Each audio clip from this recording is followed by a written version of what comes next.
Good morning, sir. Good morning, sir. Today we are gathered here to celebrate वीर बाल दिवस। आज हम वीर बाल दिवस को मनाने के लिए एकत्रित हुए हैं। सबसे बड़ी बात है कि हम वीर बाल दिवस क्यों मना रहे हैं, क्या इसकी ज़रूरत है। इसको समझने के लिए हमको उस इतिहास के पन्नों को पलटना पड़ेगा जहाँ से इस देश की सुरक्षा के लिए, इस देश को बचाने के लिए, इस देश की संस्कृति को बचाने के लिए हमारे जो महापुरुष थे उन लोगों ने बहुत बड़ा त्याग किया है। आज हम यहाँ सुरक्षित हैं और खुली हवा में सांस ले रहे हैं, अपनी संस्कृति को बचाते हुए इतनी सारी बातें करने के लिए इकट्ठा हुए हैं। उसके पीछे की जो वजह है वो ये है कि ऐसे महापुरुषों ने अपनी छोटी उम्र में त्याग किया। जी हाँ, आज हम ये बाबा जोरावर सिंह और फतेह सिंह जी के बारे में बात करने वाले हैं।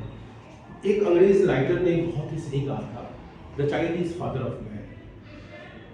इसका मतलब क्या है कि जो बच्चे हैं कल के पिता, मतलब कल के भविष्य हैं। अगर हमारे बच्चे इस देश की संस्कृति के प्रति, अपने राष्ट्रीय स्वाभिमान के प्रति, व्यक्तिगत स्वाभिमान के प्रति अगर जागरूक रहेंगे तो निश्चित रूप से देश की सभ्यता, संस्कृति और देश का विकास निश्चित है। इसलिए जरूरी है कि हम ऐसे महापुरुषों को याद करें जिससे हम सबल, सक्षम और सुदृढ़ राष्ट्र का निर्माण कर सकें। 2022 से हमारी ये यात्रा शुरू होती है और 2022 से अनवरत हम इस त्यौहार को एक त्यौहार के रूप में, एक्चुअली त्यौहार फेस्टिवल ऐसा नहीं है कि बहुत खुशी का समय है, ये एक दुख का समय है, लेकिन दुख से भी हमको ऊर्जा मिलती है। जब हम अपने पुराने दिनों को याद करते हैं, जब अपने माता पिता के संघर्षों की कहानी को याद करते हैं, तब हमको ऊर्जा मिलती है कि वहाँ से हम यहाँ आए हैं तो निश्चित रूप से यहाँ से हमको आगे अपनी पीढ़ी को ले जाना है।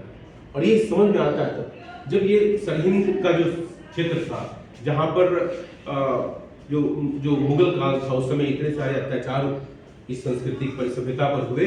उस समय इन लोगों ने अपनी सभ्यता और संस्कृति को बचाने के लिए अपना सर्वस्व न्यौछावर किया। उनके ये दोनों जो बच्चे थे उनको जिंदा दीवार में चुनवा दिया गया उन आतताइयों के द्वारा जिनको इस देश की संस्कृति और सभ्यता अच्छी नहीं। तो आज समय ये है कि हम जागरूक हो अपनी सभ्यता, संस्कृति। मेरे कहने का मतलब ये कदापि नहीं है कि हम लड़ाई झगड़े करें, लेकिन जो सही है उस सही को हम स्थापित करने का प्रयास करें, गलत को गलत कहने का साहस पैदा करें। ये साहस जरूरी है, इसी से हमारी डेमोक्रेसी है। मेरी बात समझ आ रही है आपको? Yes sir. और इसीलिए अपनी डिग्निटी को बचाना, जिसकी बात बाबा भीमराव अंबेडकर साहब भी कहते हैं, डिग्निटी ऑफ इंडिविजुअल। हमारे संविधान में डिग्निटी बहुत बड़ा शब्द है और इसी डिग्निटी की वजह से आज जितने भी सामाजिक आंदोलन हो रहे हैं उसी डिग्निटी को स्थापित करने के लिए हो रहे हैं। तो अपनी सभ्यता और संस्कृति को बचाना भी वो अपनी संस्कृति के प्रति डिग्निटी का भाव। इन्हीं शब्दों के साथ मैं अपनी वाणी को विराम देना चाहूँगा और मैं आपसे अनुरोध करूँगा कि आप भी सबल, साहसी और सक्षम राष्ट्र के निर्माण के लिए इन लोगों से प्रेरणा लें। धन्यवाद।